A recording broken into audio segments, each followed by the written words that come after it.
I was just getting done out here shooting my bow and spending some time here on the land and thinking about things, that for me as a man, how important it is to be outside and to be on the land. And that's the advice I have, the unsolicited advice I have for a lot of young men out there, especially the native men, on how to build your fire, protect your fire, keep your fire strong. And we know that there's a huge disconnect for a lot of our young men. And once again, like I always say, that disconnect of our roles as man is a symptom of the colonial process. Our people were operating a certain way, then we got interrupted by the colonial process, and our social structures became in disarray. Our teachings, our philosophy about what a Nyukaduk was, a warrior, one who took care of the people.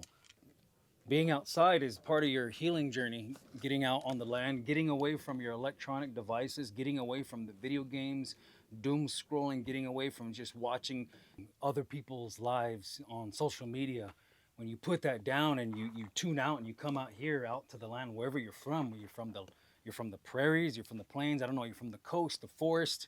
For the longer period of time that we have existed here as human beings, we were outside doing things. We were making things with our hand.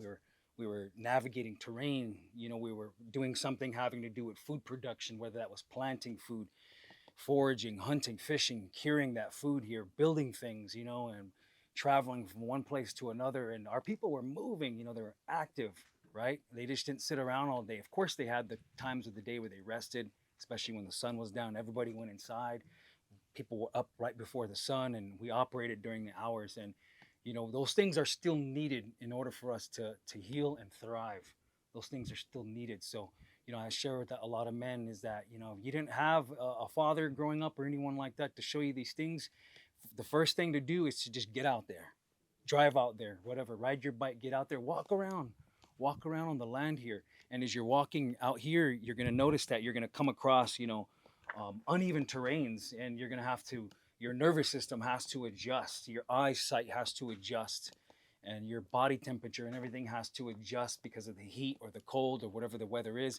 And what you're doing is what I say is you're reconfiguring your overall humanness, and it's very grounding, and you're able to be with your own thoughts, you're able to be with your own emotions and process these things. Maybe something's been bothering you, something somebody said to you, something you said to somebody that you're feeling bad about, and you're thinking about how do you go back and apologize, or somebody hurt you in some way and you're struggling inside, and instead of going for a pill or a joint or a smoke or a snort, come out here, come outside, feel that sunlight on you, or seeing that morning light come into your eyes.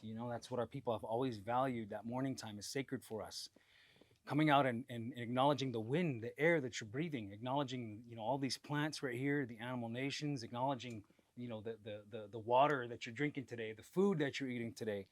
When you reset and you zero in and you focus on those things, then you realize those are the true necessities that we need to live. We get caught up sometimes. We like all this fancy shit. We want to buy all the new toys that come out, myself included.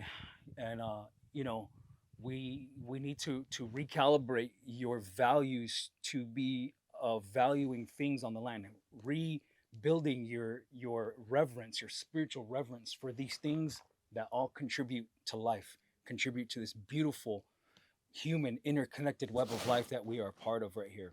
And so I always say to everybody, get out on the land. That's the first thing. Before you start learning to forage, before you start learning to hunt, to fish, before you even start going out to learning about shooting rifles and shooting bows and things like that, I always say you want to be comfortable outside and get to know the outdoors. Know safety measures, know safety protocols, know your limits, know your capacity, and you're out there and you're doing things on the land that you've been doing, your people have been doing for thousands of years. And it's a way to reground yourself.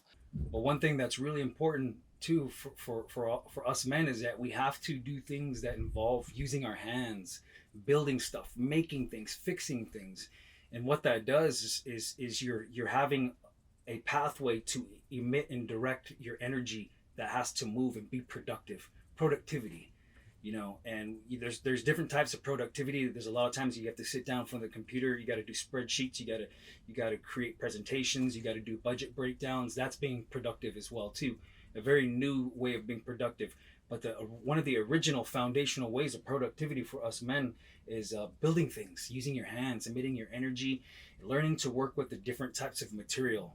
So even if it's just try carving out your own bow, try carving out your own weapon from your people, from your ancestors, whatever they used. Get out and utilize your hands and build things. Maybe you're outside building, you're doing labor work, making more effort to get out and do your own landscaping.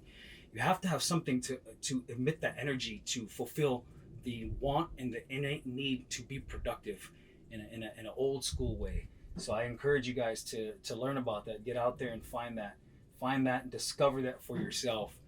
But a lot of things to say. Those are just some things I had in mind that I'm always thinking about. And, you know, I see a lot of men struggling out there, struggling with anxiety, depression, addiction, suicide ideation, also suffering from aggressive behaviors. They're perpetuating aggressive behaviors against their own people, their own family, their wives, their girlfriends or their partners, whoever their partner is, their children, nieces, nephews, you know, mothers. There, you see that men just really misdirecting their anger and their frustration.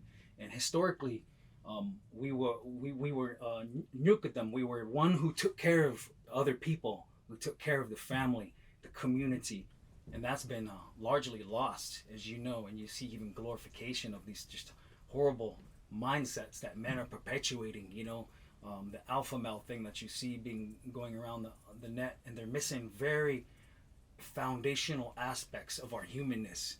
You know, as men, that's not being talked about and shared.